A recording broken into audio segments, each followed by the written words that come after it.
Para que sanen las heridas, avanzar hacia la reconciliación y construir paz, es necesario comprender cómo la justicia y la verdad restauran los tejidos rotos por el conflicto. En Radio Nacional de Colombia, Por fin lo sabemos. Un espacio de la JEP para conocer cómo la justicia está transformando el país. 2 de la tarde, 6 minutos. Bienvenidos y bienvenidas todos a este programa de Por fin lo sabemos, esta nueva emisión de Por fin lo sabemos, el programa de la Jurisdicción Especial para la Paz. Nos oiremos los lunes, los martes, 2 de la tarde y algunos viernes a las 3 de la tarde. Hablaremos de lo que está pasando con la Jurisdicción Especial para la Paz. Este programa, Por fin lo sabemos, llega a través de las 68 frecuencias de la Radio Nacional de Colombia, con el fin de llevarles toda la información, las noticias, los logros, los retos y los impactos que hace posible que la JEP llegue a lo largo del territorio nacional. Lunes, martes, 2 de la tarde y algunos viernes a las 3 de la tarde. Mi nombre es Jorge Espinosa, es un gusto estar con ustedes. Bienvenidos. Por fin lo sabemos. JEP, la justicia está transformando el país.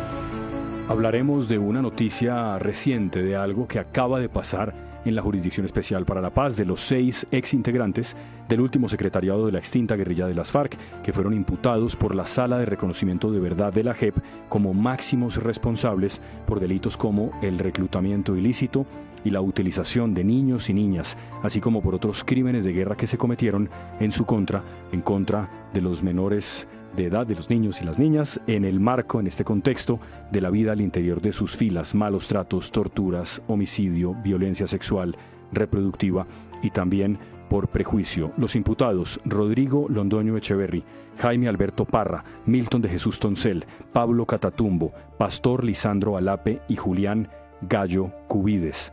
Los familiares de estas personas, las víctimas, los comparecientes, y para tomar esta decisión, la Sala ha contrastado distintas fuentes, entre las que se destacan 77 informes que presentaron organizaciones de víctimas, 8 informes presentados por estudiantes del Estado, por entidades del Estado, acreditaciones de sobrevivientes de reclutamiento y de familiares de estos niños y niñas que estaban desaparecidas en condición de estar, sin saber dónde, con las que se ha reconstruido esta historia de reclutamiento de 805 niños, 56%, y niñas, un 44%. También acreditó de manera colectiva a los pueblos étnicos, que suman 8.900 personas. Historias, voces y relatos de justicia y verdad. Para hablar de este asunto es para mí un gusto saludar en los micrófonos de Por fin lo sabemos a la magistrada Lili Rueda, quien lideró este trabajo que hoy desemboca en esta importante decisión. Ella es la relatora de este caso, que es el caso 07 de la JEP. Magistrada, gracias por estar acá. Buenas tardes. Buenas tardes, Jorge. ¿Cómo estás? Acérquese un poquito al micrófono, magistrada, por favor. Eso, perfecto. Muchas gracias. Magistrada, lo primero que le quiero preguntar es cómo llegaron a la cifra que se conoció y que se dijo en los medios de comunicación, y que también repitió el presidente de la JEP, Alejandro Ramelli, cuando habló de esta decisión que habían tomado hace unos días. ¿Cómo llegan a esa cifra? ¿Cómo se construye esa cifra? Si estamos hablando especialmente, si entiendo bien, de los 18.677 víctimas únicas que logramos identificar nosotros dentro del caso. A esto le llamamos nosotros el universo provisional de hechos. ¿Qué hizo la jurisdicción? Tomó toda la información a su disposición en el país, de fuentes oficiales, de organizaciones de víctimas, o sea, de los relatos, toda la posible información. La jurisdicción es la entidad encargada del cierre del conflicto, sí, y administra toda la información relacionada con el conflicto. Allí reconstruimos 33 bases de datos.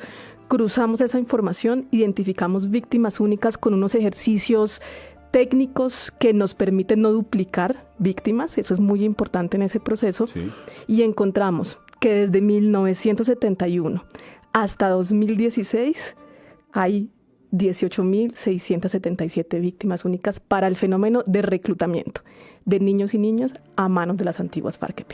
Usted me explicaba antes de que comenzáramos esto que es importante tener claridad en los términos y que ustedes hablan de reclutamiento ilícito. ¿Por qué es tan importante tener eso claro? Sí, porque estamos hablando de niños y niñas. ¿Qué entiende la sala por niños y niñas? Niños y niñas, toda persona menor de 18 años. Y jurídicamente toda persona menor de 18 años no tiene la capacidad de consentir una decisión de esta naturaleza. Claro. Entonces, toda persona que ingrese a un grupo armado ilegal, como es en este caso, pues se encuentra que es víctima de este delito. Ahora, cuando uno habla de forzado, lo que puede hacer referencia es a una de las modalidades de reclutamiento que encontró la sala. Nosotros encontramos, de analizar esos 805 historias de vida que nos contaron las víctimas en el caso, que ellos fueron y ellas fueron llevadas a las filas a través del uso de la fuerza o de la amenaza del uso de la fuerza, a través de engaños, con promesas sobre educación, sobre trabajo, sobre reencuentro con familiares, o a través de la persuasión también para integrarse a las filas. Magistrada, cuando usted dice que oyeron estas 805 historias de estas niñas y de estos niños, uno se imagina que hacen un poco un trabajo como casi de reportería, de sentarse con ellos y con ellas y a oír lo que tenían que contar. ¿Es así? ¿Uno se sienta con cada uno de ellos y lo oye? Bueno, yo no soy reportera, entonces no podría decir cómo es el trabajo de reportería. Pero se parece mucho. Pero yo le voy a decir cómo fue y usted me dice si es como el trabajo de reportería. Perfecto. Nosotros, en primer lugar, lo que hicimos fue, de esa información que teníamos, recibir las solicitudes de acreditación de las víctimas. Sí. Porque el primer elemento es que una persona se considere a sí misma víctima y quiera participar ante la jurisdicción. El segundo elemento es que nos dé un relato de su victimización. Ahora, cuando nosotros nos acercamos al reclutamiento y a la vida intrafila, encontramos que no es suficiente un relato escrito, porque lo que se sufre dentro de las filas, el papel no aguanta, no alcanza a dimensionar la complejidad de ese sufrimiento. Y abrimos espacios para escuchar a las víctimas. Fueron espacios que fueron muy pensados en términos de las condiciones de seguridad y de protección de ellas, de sus familias, de intimidad y confianza, que es fundamental para que se pueda dar este diálogo y este relato. Y sí, nosotros hicimos unos espacios no solamente dentro del proceso de entender ese relato para la acreditación, sino acreditación se llama cuando una persona ya oficialmente, formalmente participa en la jurisdicción, sino también con víctimas que ya estaban acreditadas, de entender sus experiencias diferenciales desde sus condiciones de vida. Por ejemplo, como mujeres, hoy mujeres, entonces niñas en las filas. Por ejemplo, como miembros de pueblos étnicos, porque hicimos 5 audiencias con pueblos étnicos. ¿Hay menores o niños y niñas desde qué edad encontraron en estos 805? Encontramos diferentes rangos de edades, desde los 8 hasta los 17 años. ¿8? ¿Y eso fue excepcional o no tanto como uno creyera? Tenemos yo le diría que tenemos 2 rangos que son importantes para el análisis. Sí. Uno, lo que encontramos en relación con los 18.677 víctimas únicas del periodo 71-2016. Sí, son más de 50 años, ¿no? Exacto, es un periodo grande y es un universo provisional. Allí lo que ustedes van a ver es que la mayoría de estos niños y estas niñas fueron ingresados a las filas en periodos en donde ellos tenían 15, 16 o 17 años. ¿Sabe qué fue lo particular también que encontramos nosotros? Quienes venían a buscar justicia en la jurisdicción. Y fueron aquí se invierte un poco la tendencia y vinieron, sobre todo la mayoría son personas que fueron reclutadas teniendo 14, 13, 12, 11, 10. Porque dentro de las reglas que tenían las FARC, las extintas FARC, entiendo que se permitía a partir de los 15 años, los reglamentos internos. Había unas reglas, la sala logró documentar lo que llama unas directrices de incorporación de personal, de todo el personal. Allí, la primera, digamos, de ellas tiene que ver con la edad. Se decía formalmente que debían ingresar al grupo, personas que tuvieran entre 15 y 30 años de edad. Pero esa directriz debe leerse en conjunto con otros requisitos de ingreso de personal. Por ejemplo, que la persona tuviera voluntariedad de ingreso. Por ejemplo, que fuera conocida en la región. Por ejemplo, que tuviera aptitud física y mental para ingresar. Pero ¿qué encontró la sala? Que no se cumplió. Que a pesar de que estaban esos reglamentos formales, la práctica fue muy diferente. En Colombia, a la luz además de lo que supone el derecho internacional humanitario, el reclutamiento ilícito de menores de 15 o de 15, 16 y 17 años ¿Se permite?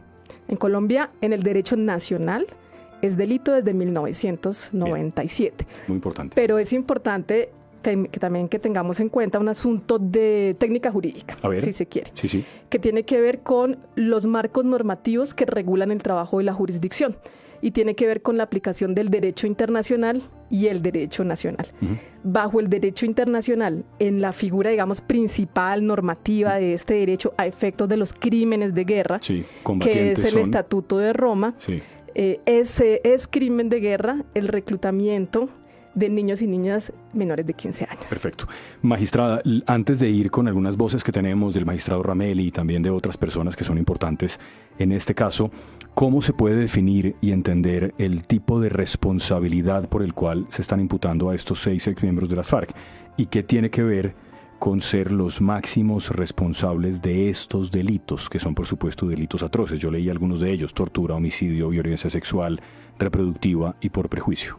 Tiene todo que ver porque el trabajo de la jurisdicción desde el mandato del acuerdo de paz, desde sus reglas de funcionamiento, se orienta a identificar las máximas responsabilidades, no hecho a hecho o caso a caso. ¿Y quién es un máximo responsable? En este caso, la sala identificó a estas 6 personas que pertenecieron al secretariado como máximos responsables por liderazgo. Bien. ¿Qué significa esto? Que dado su rol dentro de la organización armada dentro de las antiguas FARC, ellos estaban en una posición estratégica para tomar decisiones, dar directrices, generar las condiciones en donde se dieron estos actos de violencia. Es decir, con sus actuaciones daban pie a todo el movimiento del aparato organizado que tenían como estructura. 2:17 p.m, magistrada, espéreme 3 minutos porque quiero que oigamos al presidente de la JEP, al magistrado Alejandro Ramelli, que inició este espacio con una sentida y conmovedora reflexión que quisiera compartir con usted, magistrada, y también con los oyentes. Esto es lo que dice el magistrado Ramelli a propósito de esta decisión. Estamos ante una decisión judicial elaborada desde las voces de las víctimas, valientes y resilientes, quienes luego de años decidieron romper el silencio para contar sus tragedias. Desde aquellas que, siendo muy niñas y niños, fueron reclutados forzosamente por las antiguas FARC-EP, a quienes se les robó su inocencia, su infancia, su educación, sus juegos y sus sueños, pasando por los familiares que todavía siguen buscando a sus seres queridos desaparecidos, hasta aquellas de 5 pueblos indígenas afectados por estas conductas. Desde mi calidad de presidente de la JEP, quiero agradecer a esas víctimas por habernos confiado sus historias más íntimas y dolorosas, sus vidas, sus relatos, sus tragedias y su seguridad. Este auto nos interpela como sociedad y como proyecto de nación. En él se documenta el desamparo y el abandono en el que se encuentra nuestra niñez campesina, aquella de la Colombia profunda, las afectaciones de todo tipo sufridos en los hogares, el abandono estatal, la falta de oportunidades. De tal suerte que el fenómeno del reclutamiento forzado, seguido de la comisión de violencias sexuales y reproductivas intrafilas, termina siendo lo que los expertos conocen como un continuum de violencias. Lo que las niñas y los niños sufrían en sus hogares en términos de violencia basada en género, se reprodujo al interior de la organización armada. El auto da cuenta asimismo de los constantes riesgos y daños de todo tipo sufridos por cientos de menores expuestos a los rigores de la guerra, así como los abusos que algunos sufrieron luego de ser capturados o desmovilizados. Muchos de ellos siguen en condición de desaparecidos. Sus familias siguen esperando noticias de ellos. Esta decisión judicial revela la particular complejidad de abordar esto que se podría denominar crímenes íntimos. Íntimos por la naturaleza de la victimización, íntimos porque se asocia con las esferas de lo privado. Y porque muchas cosas importantes, dijo el magistrado Ramelli en esa presentación. Magistrada, evidentemente todos nosotros somos colombianos y hemos tenido que padecer de alguna manera o de otra, desde orillas muy distintas y puntos de vista distintos, lo que ha sido este conflicto tan largo para los colombianos. Antes de entrar a este ejercicio suyo, desde el punto de vista de lo que está haciendo como magistrada de la JEP, y ahora que ya lo conoce mucho más de cerca, que ha hablado con las víctimas, que se ha informado mucho mejor que la mayoría de colombianos de este conflicto, ¿era peor de lo que usted se imaginaba antes? Yo creo que tenemos una conciencia en el país de que los niños y las niñas no están siendo protegidos. Todos los días vemos en las noticias situaciones desgarradoras. Sí. Fuera del conflicto armado. Sí, total. Por supuesto, cuando uno dice, bueno, y miremos cómo se da esto en el marco del conflicto armado, se imagina que es peor. Y no solo porque la teoría, la literatura, la experiencia nos muestra. Y eso fue algo que confirmamos, que la desprotección en el marco del conflicto armado es agravada para los niños y las niñas. Y cuando hablo del conflicto armado no hablo solamente del contexto intrafilas, que fue el que investigó esta decisión. Hablo de las comunidades en las zonas rurales, por ejemplo, sí, que viven ese conflicto, en donde los niños no tienen oportunidades. Hablo de la escasa presencia del Estado en algunos territorios, en donde se dan los combates en donde participan niños y niñas. Es decir, el país que hemos construido entre todos permite que un delito como el reclutamiento ilícito sea más fácil de cometer. Lo contextualiza de esa manera y hace que los grupos armados puedan aprovecharse también de los niños y las niñas en estas condiciones. Sí. A propósito de eso, magistrada, quiero invitarla a que oigamos la voz de una de las víctimas, quien siendo muy niña fue reclutada por las FARC y que narra en una diligencia lo que vivió al interior de las filas. Por su seguridad, por supuesto, hemos protegido su nombre y también su voz. Sí, así duré 11 años, desde los 13 años. Mis 15 años los pasé en pleno operativo. O sea, todo es un sufrimiento ya. No se vendría las verdes y ahora, y uno se acostumbra. Pues ahora en día, pues le doy gracias a Dios que me dio la oportunidad de salir a la vida civil. Tengo mis hijos y pues siempre vemos para adelante, porque para atrás nuestros están viviendo los recuerdos, ya no sacan nada. Pues uno hay que luchar para vivir con nuestros hijos y que ellos no sufran lo que uno vivió. Y ahora les da a ellos también que lo que uno ha vivido no quiere para él. Y siempre pues uno, o sea, no recordar las historias tristes, sino vivir el futuro, cómo salir adelante con ellos. Una de las frases, magistrada, con las que usted inicia y termina algunas de sus diligencias es esta: escuchar a las víctimas para dar voz a sus experiencias, comprender su sufrimiento, dignificar sus luchas, cuestionarnos como sociedad y construir caminos para la no repetición. ¿Qué sentido tiene esta frase con esta decisión de imputar a estas 6 personas? Tiene todo el sentido y yo rescataría al menos 2. A ver. El primero, el proceso de escucha, porque fue de las voces de las víctimas que sobrevivieron, las víctimas directas que estuvieron en las filas de las FARC y que nos contaron sus experiencias, así como de familiares de niños y niñas que fueron reclutados y hoy se encuentran desaparecidos. De esas voces fue que logramos reconstruir judicialmente los fenómenos y los patrones que identificamos nosotros en la decisión. Entonces, sin escuchar a las víctimas no hubiésemos podido identificar los patrones a los que llegamos. Y el segundo tiene que ver con la reflexión a la cual queremos llamar nosotros también a la sociedad colombiana frente a la no repetición, que es uno de los mandatos de la Jurisdicción Especial para la Paz, la necesidad de prevenir que este fenómeno se repita en el futuro. Y déjeme, le hago este paréntesis porque tiene todo que ver con lo que las víctimas nos han pedido, como estaba en el relato. Ella dice, yo me preocupo por mis hijos. Y muchas de las víctimas que estuvieron reclutadas, que sobrevivieron, hoy tienen sus familias y están siendo amenazadas, están en riesgo de que sus hijos sean reclutados. Para allá iba. Cuando prende la radio en las mañanas, magistrada, lee la prensa, ve un noticiero y oye que estamos repitiendo, seguramente en cifras distintas, pero el mismo patrón, ¿qué siente? Una necesidad de continuar trabajando por la sociedad y por la apuesta que tenemos como país de mostrar que esto sucedió, de ojalá avivar esta reflexión en este momento, que es importante para construir políticas públicas también más protectoras, en donde estas víctimas y otras sean incluidas. ¿Es más difícil, en su experiencia, magistrada, para los comparecientes, los responsables de esto, aceptar los delitos que involucran a menores de edad? Lo que pasa es que esto nos confronta como sociedad y todos hacemos parte de la sociedad. Las víctimas, usted, yo. Sí, sin duda. Los comparecientes, ¿cierto?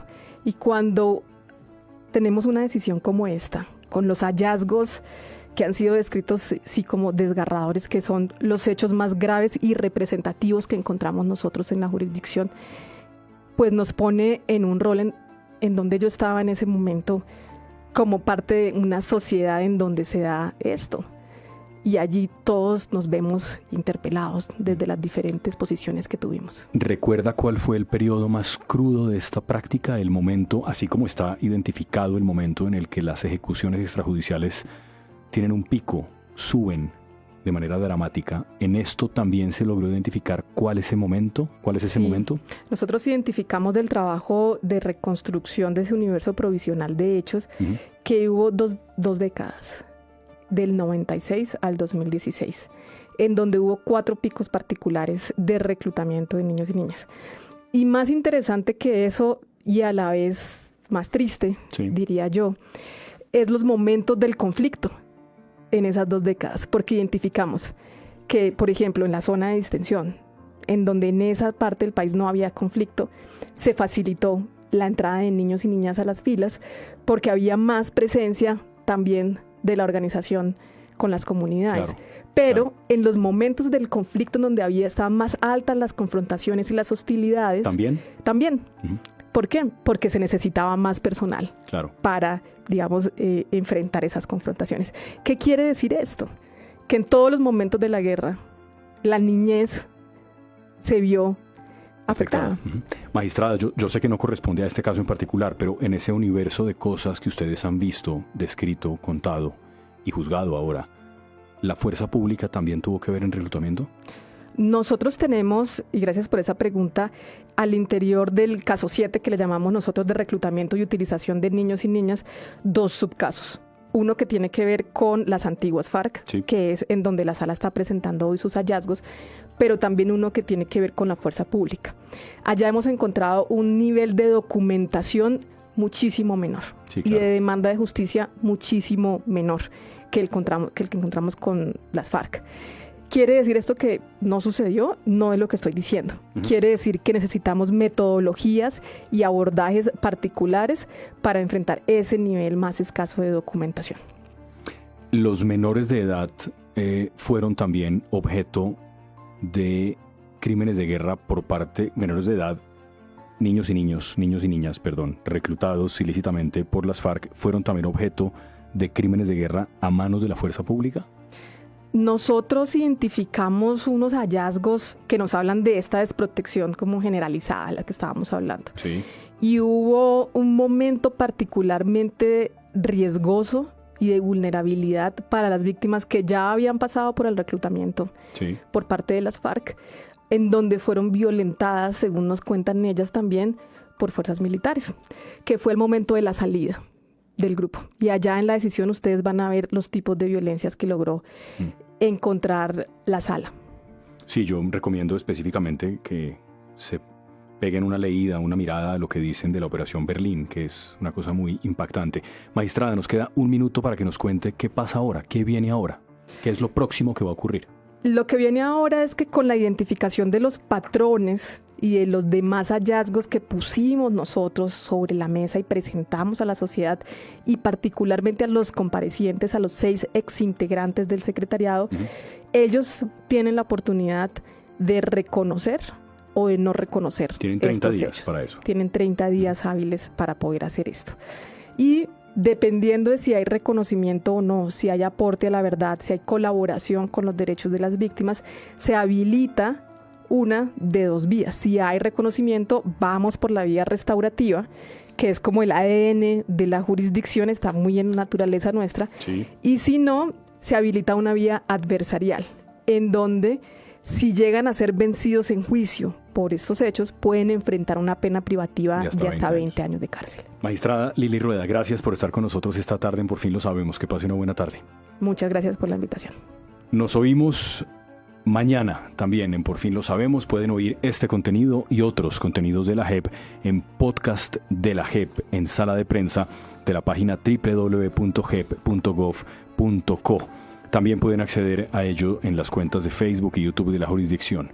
Es un gusto haber estado con ustedes. Chao.